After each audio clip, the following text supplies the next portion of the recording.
Assalamualaikum warahmatullahi wabarakatuh. Perkenalkan, nama saya Siti Mutmainah. Saya dari Prodi PGMI, Fakultas Agama Islam Universitas Muhammadiyah Mataram. Jadi teman-teman, kali ini saya akan membahas terkait dengan pernapasan. Manusia dalam bernapas itu menghirup oksigen dan mengeluarkan karbon dioksida. Jadi pada saat kita bernapas itu terjadi pernapasan ganda, yaitu pernapasan luar dan pernapasan dalam. Jadi pernapasan dalam adalah terjadi pertukaran gas di dalam jaringan, sedangkan pernapasan luar adalah pertukaran antara O2 dan CO2. Perlu kita ketahui bahwasannya sistem pernapasan adalah sistem pada manusia yang berfungsi untuk menghirup udara oksigen dari luar dan mengeluarkan karbon dioksida melalui paru-paru. Jadi pernapasan adalah suatu proses yang terjadi secara otomatis, walaupun dalam keadaan tidur, makan dan sebagainya tetap terjadi proses pernapasan, karena memang di sana telah tersusun susunan saraf otonom.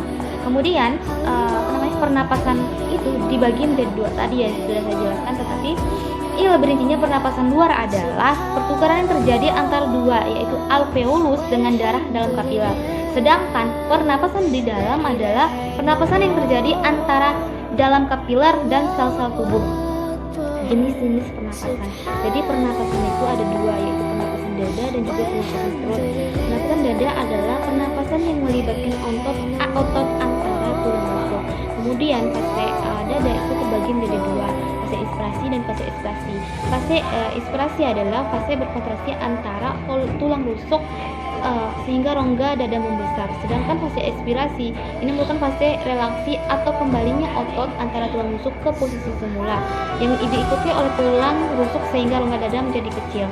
Kemudian pernapasan perut adalah pernapasan yang melibatkan otot diafragma. Pernapasan perut pun dibagi menjadi dua, yaitu fase inspirasi dan juga fase ekspirasi. Jadi fase inspirasi adalah ini merupakan kontraksi otot diafragma sehingga rongga dada membesar. Sedangkan fase ekspirasi, fase ini merupakan fase relaksi yang kembalinya otot diafragma ke posisi semula, yang diikuti oleh tulang rusuk sehingga rongga dada menjadi kecil. Selanjutnya di sini saya akan membahas terkait dengan alat-alat sistem pernapasan. Jadi dalam pernapasan manusia di dalam tubuhnya itu memiliki alat-alatnya. Misalnya nih, ada rongga hidung, ada faring, ada laring, kemudian ada tenggorokan, ada cabang-cabang tenggorokan, ada bronkiolus, kemudian yang terakhir adalah paru-paru. Kemudian di sini saya akan membahas terkait penyakit yang timbul pada sistem pernapasan. Jadi beberapa penyakit yang bisa timbul di sistem pernapasan.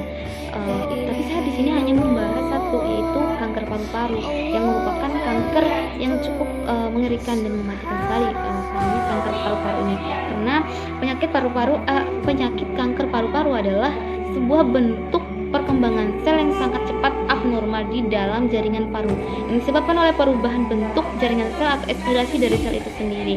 Kemudian jika pertumbuhan yang abnormal ini dibiarkan menyebab organ lain yang baik dekat dengan paru-paru maupun jauh, itu akan menyebabkan kerusakan dalam tulang, hati ataupun otak. Kemudian apa sih yang menyebabkan paru-paru itu sampai rusak atau terkena kanker? Jadi hal yang terbesar dalam membuat hadirnya kanker paru-paru itu merokok.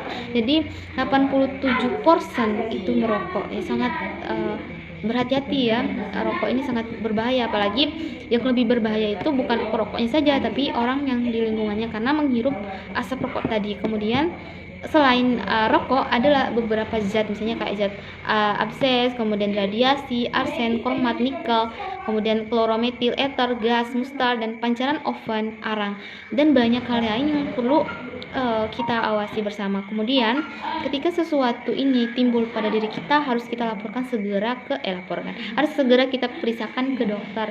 Jadi yang pertama, misalnya kita mengalami batuk-batuk yang lama pada orang yang merokok, kemudian kesulitan mengeluarkan darah, kesulitan bernafas, sering mengalami infeksi paru-paru, ada yang nyeri dada, bahu, dan punggung, suara yang berubah dari biasanya, batuk lebih dari 2 minggu, orang tidak merokok nih. Kemudian lainnya seperti susah menahan leher, wajah tampak membengkak, nafsu makan berkurang, hilangnya berat badan, cepat lelah dan lemah. Jadi hal-hal ini yang perlu kita perhatikan bersama. Kemudian hal apa sih yang dilakukan ketika orang tersebut sudah terinfeksi kanker paru-paru? Biasanya yang dilakukan adalah operasi.